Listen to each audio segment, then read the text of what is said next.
Hello प्यारे बच्चों, Lakshman classes में आपका स्वागत है। हम लोग देख रहे हैं 10th क्लास का पेपर सन 2022 में कैसा आया था। ठीक है, 10th क्लास साइंस का पेपर सन 2022 में कैसा आया था, इसको हम सॉल्व भी करेंगे पूरे पेपर को बेटा। ठीक है, तो इस पेपर का खंड का मैं सॉल्व कर चुका हूँ पिछले लेक्चर में, आज खंड खा सॉल्व करेंगे।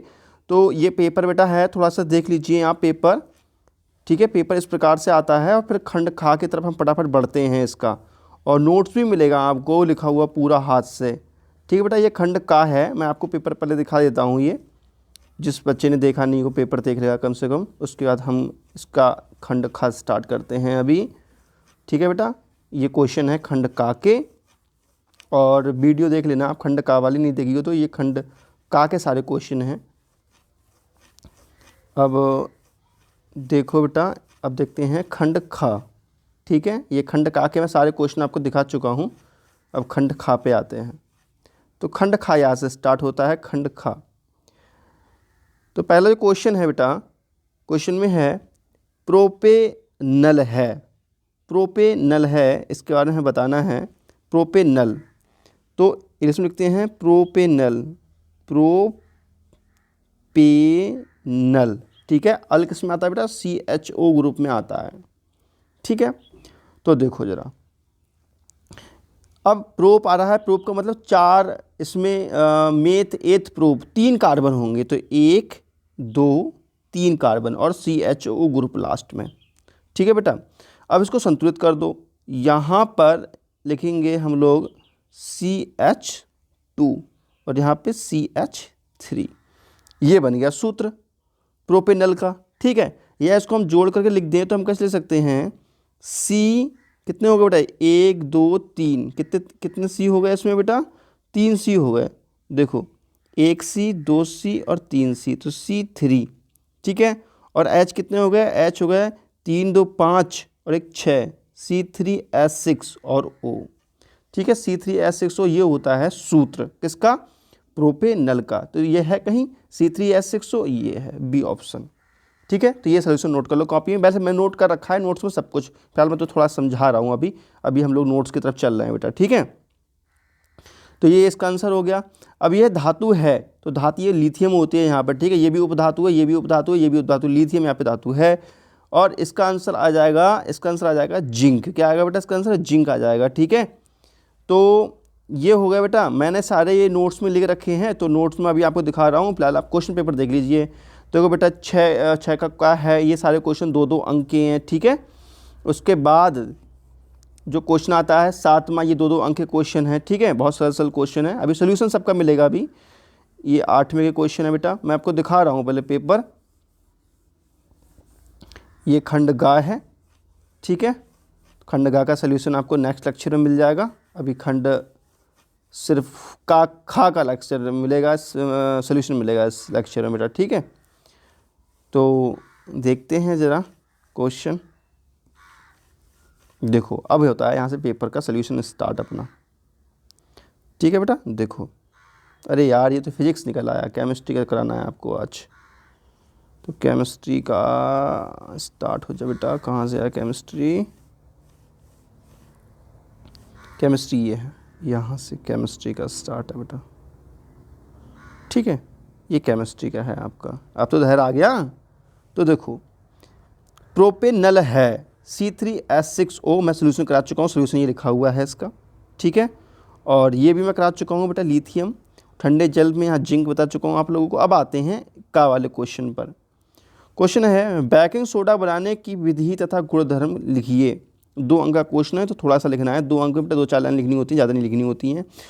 तो बेकिंग सोडा बनाने की विधि, जब सोडियम कार्बोनेट को जलीय विलयन में CO2 गैस पर प्रवाहित करते हैं। ठीक है, मतलब CO2 गैस प्रवाहित करते हैं, सोडियम कार्बोनेट के जलीय विलयन में बेटा CO2 गैस प्रवाहित करते हैं, तब बेकिंग सोडा बनता है। देखो ये सोडियम कार्बोनेट का विलयन है, पानी के साथ मिला हुआ है। ठीक है, इतना जो है पानी के साथ मिला हुआ है, तो CO2 गैस इसमें प्रवाहित करते हैं, तब ये बनता है बेकिंग सोडा। गुणधर्म क्या है, तो बेकिंग सोडा खाने को शीघ्रता से पका देता है, ये इसका एक गुण है। पेट में अगर पेट खराब हो जाए, आपके खट्टे खट्टे जाते हो, अम्लता हो जाए पेट में, तो उसको भी कम करता है ये बेकिंग सोडा। ठीक है बेटा, नेक्स्ट क्वेश्चन है कि pH मान से आप क्या समझते हैं। शुद्ध जल में pH मान से बेटा आप क्या समझते हैं, क्वेश्चन pH मान से आप क्या समझते हैं। शुद्ध जल में हाइड्रोजन आयनों का सांद्रण क्या होता है? पीएच मान से आप क्या समझते हैं? ठीक है, तो देखेंगे इसको जरा, देखो ध्यान समझना है आपको। पीएच इक्वल टू होता है माइनस का लॉग, देखो बेटा पीएच इक्वल टू होता है माइनस का लॉग H प्लस आयन का कंसंट्रेशन। समझ में आ रही है बात? पीएच इक्वल टू, ये फॉर्मूला होता है, पीएच मान का रट्टा मान लो, ये याद कर लो, पीएच मान का ये फॉर्मूला होता है अपना। ठीक है, तो यहाँ पर देख रहे हैं किसी विलयन के अंदर जो ये H प्लस आयन की सांद्रता है, बड़ी ब्रैकेट का मतलब H प्लस आयन की सांद्रता, तो किसी विलयन में H प्लस आयन की सांद्रता है जो है, ये किसी विलयन में जो H प्लस आयन की सांद्रता है बेटा, ये माइनस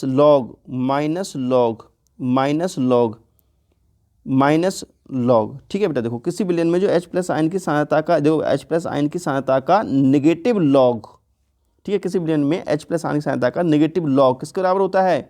पीएच के बराबर होता है। तो हम कह सकते हैं किसी विलयन में H प्लस आयन की सांद्रता का नेगेटिव लॉग को हम क्या कहते हैं बेटा?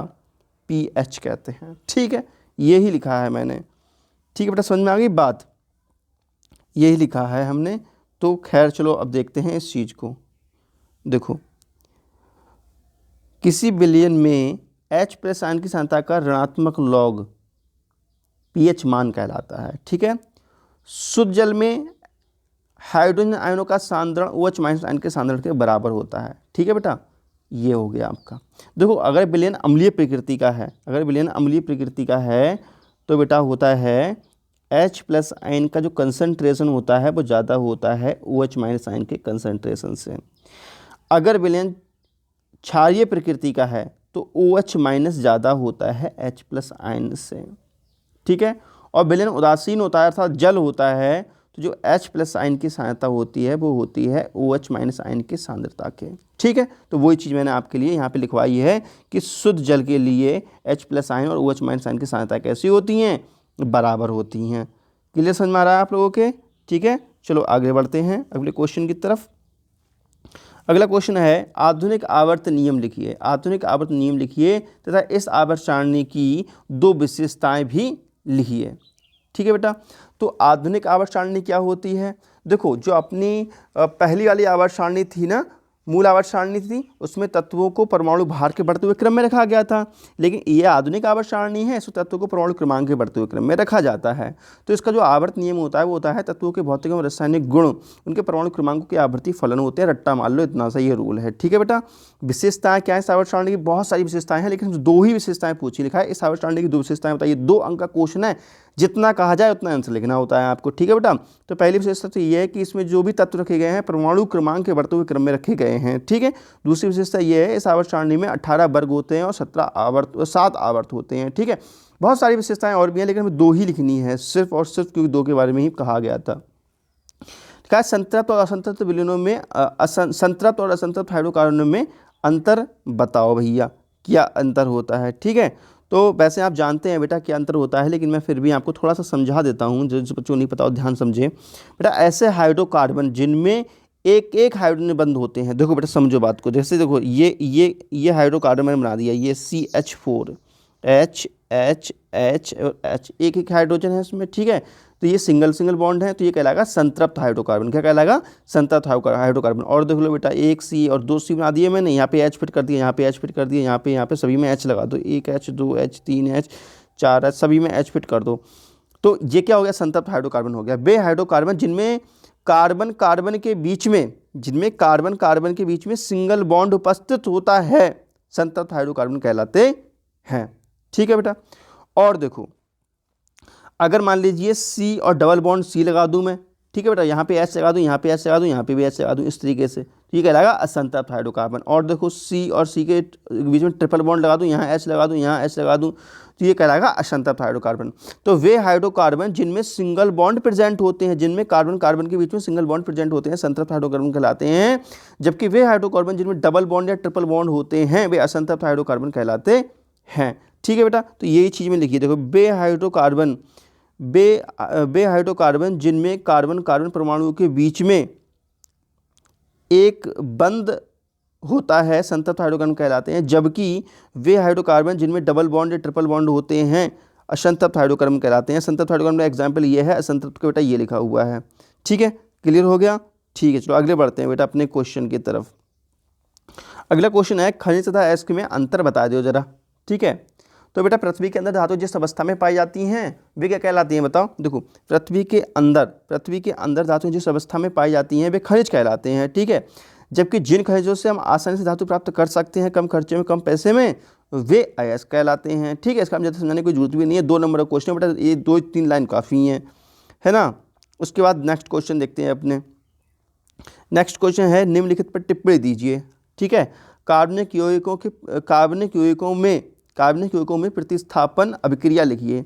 मैंने देखो आपको बताया हर साल पेपर में क्या होता है बेटा, यूपी बोर्ड में 1-2 क्वेश्चन ऐसे ज़रूर होते हैं जो कि आपके 10th क्लास की बुक के नहीं होते हैं, एनसीईआरटी बुक से नहीं आते हैं, मतलब कहीं से एनसीईआरटी में नहीं मिलेंगे, मतलब 10th क्लास में मिलेंगे ही नहीं। तो कार्बनिक यौगिकों में प्रतिस्थापन अभिक्रिया ये 10th क्लास के एनसीईआरटी बुक में कहीं पर भी क्वेश्चन ये नहीं दिया हुआ है, तो ये आउट ऑफ बुक का दिया हुआ है बेटा। लेकिन इसका आंसर देख लीजिए आप। जब किसी हाइड्रोकार्बन में, ठीक है बेटा, प्रतिस्थापन का मतलब होता है एक हाइड्रोजन को उड़ा देना, मतलब कोई भी हाइड्रोकार्बन है CH4 है, ठीक है, थोड़ा समझ लो अच्छा इसको। देखो बेटा, जैसे कि CH4 है, ठीक है, देखो जैसे कि CH4 है बेटा, देखो जैसे CH4 है, ये हाइड्रोकार्बन तो है, एक हाइड्रोकार्बन है, इसकी हम क्लोरीन से जब क्रिया कराते हैं, Cl से क्रिया कराते हैं, तो होता है क्या, क्लोरीन क्या काम करता है, यहाँ से HCl को ले लेता है, यहाँ बन जाता है HCl बन जाता है, ठीक है, HCl बन गया, प्लस क्या हुआ, प्लस यहाँ बचा CH3 और ये Cl ये जुड़ जाता है, CH3Cl हो गया। ठीक है, तो कुल मिलाकर के ये समझिएगा बेटा, यहाँ पे CH4 में से एक हाइड्रोजन को प्रतिस्थापित कर दिया गया, एक हाइड्रोजन को गैप कर दिया गया, तो ऐसी अभिक्रियाओं को हम प्रतिस्थापन अभिक्रियाएं कहते हैं।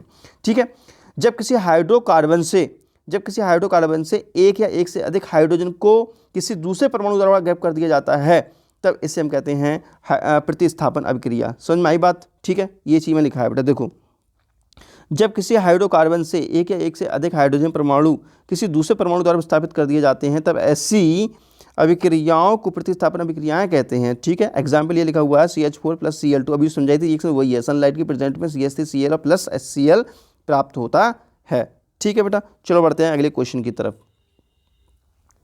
अगले क्वेश्चन में लिखा हुआ है कार्बनिक यौगिकों में सहसंयोजी आबंध कैसे बनते हैं, ये समझाना है आपके लिए। ठीक है, तो वैसे आप जानते ही बेटा इन चीज़ों के बारे में, थोड़ा सा चाहो डिटेल से थोड़ा समझ सकते हो, मुझे कमेंट कर बता दिया करो कि आप समझना चाहते हो इस तरीके से या फिर नहीं समझना चाहते हो। कहीं मैंने पढ़ा आप बोर होते हो, सर जी बहुत फालतू पढ़ाते रहते हैं, है ना। तो बेटा आपके लिए समझना है सहसंयोजी बंध के बारे में कि सहसंयोजी बंध क्या होते हैं। तो जैसे कार्बन है, कार्बन का परमाणु क्रमांक कितना होता है बेटा, 6 होते हैं, उसको हम लिख सकते हैं 2 और 4। ठीक, समझ में आ रही बात। उसका तो हाइड्रोजन परमाणु क्रमांक कितना होता है, 1 होता है, तो उसको हम लिख सकते हैं 1। अब इसमें बॉन्डिंग करानी है, तो बेटा देखो कार्बन तो 1 2 3 4 सहसंयोजी बंध हो गए, बाहरी कोश में 4 ही तो हैं। ठीक है, उसके बाद हम देखते हैं, चलो उसका हम देखते हैं H, तो H का बेटा एक ये हो गया, H का एक ये हो गया, ठीक है, दूसरा H ये इसका एक ये हो गया, दूसरा H इसका एक ये हो गया, दूसरा H इसका एक ये हो गया। ये आपस में बॉन्डिंग इस प्रकार कर लेते हैं, हाइड्रोजन के 2 कंप्लीट हो गए। उसके बाद में बचा है अपना कार्बन, भाई साहब बचे हैं, तो देखो कार्बन का, देखो तो कार्बन का क्या होता है, इसको भी देख लो जरा। तो बेटा कार्बन जो होता है वो सभी से एक इलेक्ट्रॉन लेकर के, हट जाए यार बड़ा बदतमीजियाँ हो रही हैं, तो ये अच्छा, तो क्या होता है कार्बन ये होता है, ये इस तरीके से सबसे एक लेकर के 8 पूरे कर लेता है। तो बेटा 2 इलेक्ट्रॉन से एक बॉन्ड बनता है, तो C ये रहा, तो यहाँ पे एक बॉन्ड ये बन गया, इधर का एक बॉन्ड ये बन गया, एक बॉन्ड ये बन गया, एक बॉन्ड ये बन गया, एक बॉन्ड ये बन गया। तो ये जो बंध बने हैं ना, ये बंध जो बने हैं, ये जो बॉन्ड बने हैं, ये बॉन्ड कहलाते हैं सहसंयोजी बंध। तो ये बने कैसे हैं, ये बराबर के एक इलेक्ट्रॉन कार्बन ने दिया है और एक हाइड्रोजन ने लिया है, मतलब लेन देन किया है एक इलेक्ट्रॉनों का इन्होंने, तो ये कहलाते हैं हाइड्रोकार्बन, ये कहलाते हैं बेटा सहसंयोजी आबंध। तो बे बंध बेटा जिनमें बराबर के इलेक्ट्रॉनों की साझेदारी हुई हो, देखो एक लिया है और एक दिया है, एक लिया है एक दिया है, एक लिया है एक दिया है। ठीक है, तो हम कह सकते हैं वे हाइड्रोकार्बन या वे कार्बनिक यौगिक जिनमें, ठीक है, जिनमें बराबर के इलेक्ट्रॉन के साझेदारी से बॉन्ड बने होते हैं, वे क्या कहलाते हैं, वे कहलाते हैं क्या कहलाते हैं बेटा, सहसंयोजी आबंध कहलाते हैं। ठीक है, लेकिन कार्बनिक यौगिकों में कहा तो कार्बनिक यौगिक करके डेफिनेशन दे दीजिए। कार्बनिक यौगिकों में बने वे बंध जो बराबर के इलेक्ट्रॉनों की साझेदारी से बने होते हैं सहसंयोजी आबंध कहलाते हैं। CH4 में सहसंयोजी आबंध ये दिखाए गए हैं जो मैंने आपको समझाया था डिटेल से, ठीक है। तो ये देख लीजिए आप। तो नेक्स्ट क्वेश्चन जो है, नेक्स्ट क्वेश्चन तो वैसे बहुत बड़ा है, लेकिन 3 अंक में पूछा तो 3 अंक के लायक लिखना है हम लोगों को, है ना। वैसे तो बेटा बहुत बड़ा है, या 8-10 पेज में आएगा, लेकिन हमसे छोटा सा पूछा है, हमसे पूछा है 3 अंक में, तो 3 अंक के हिसाब से हमें लिखना है, ठीक है। कार्बनिक यौगिकों की IUPAC नाम पद्धति समझाइए, 3 अंक में समझानी है। सबसे पहले क्या काम करना है, सबसे पहले तो IUPAC फुल फॉर्म लिख दो, यहाँ से 1 नंबर पक्का हो जाएगा आपको, ठीक है। बेटा IUPAC फुल फॉर्म होती है international union of pure applied chemistry होती है, ठीक। 1 नंबर तो यहाँ से हो गया आपका, 2 नंबर और लेने हैं आपको।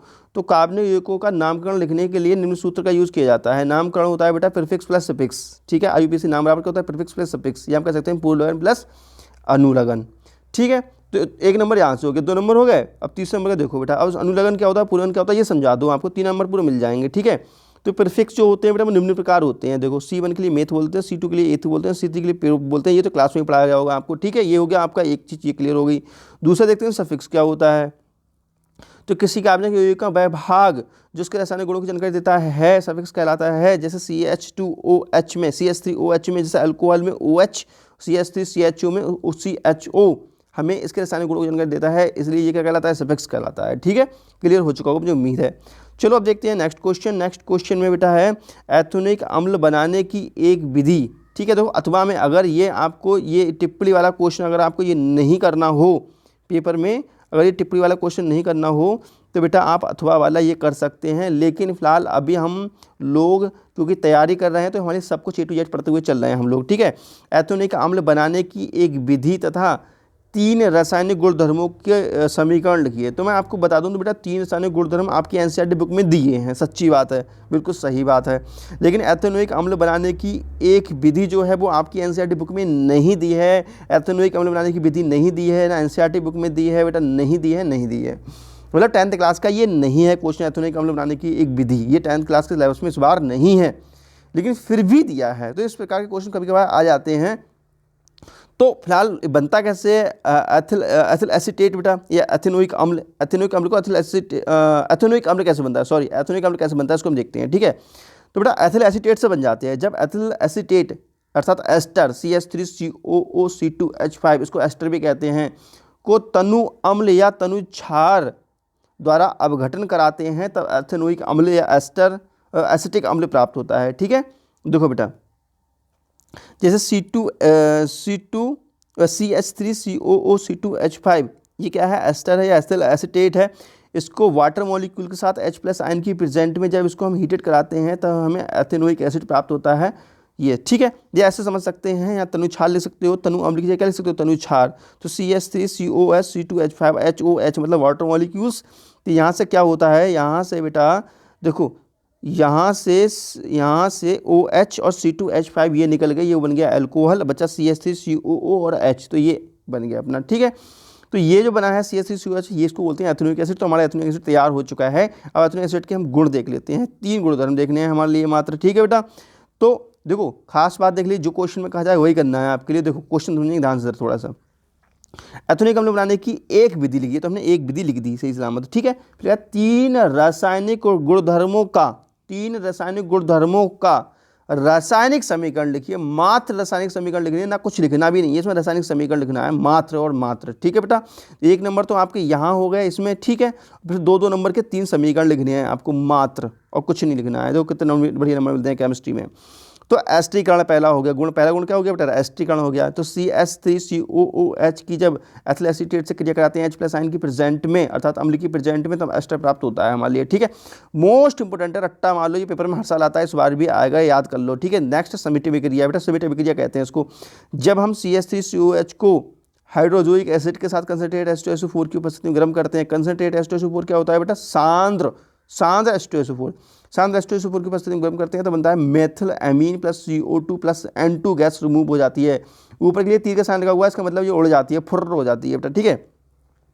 क्षारक के साथ अभिक्रिया, क्षारक के साथ अभिक्रिया करके क्या होता है बेटा, देखो जब ये क्षारक के साथ अभिक्रिया करता है कौन, CH3COH क्षारक के साथ अभिक्रिया करता है बेटा, तब बनता है लवण और पानी। तो कोई भी अम्ल जब क्षारक से अभिक्रिया करता है तो लवण और पानी बनता है, इस क्रिया को उदासीनीकरण अभिक्रिया भी कहते हैं, आप जानते हैं इस चीज़ को, वीडियो अच्छा कर दिया लाइक, प्यार सा क्यूट सा कमेंट जैसे क्यूट से आप। तो मिलते हैं नेक्स्ट वीडियो में, तब तक नमस्कार, जय हिंद, वंदे मातरम। Okay, bye bye.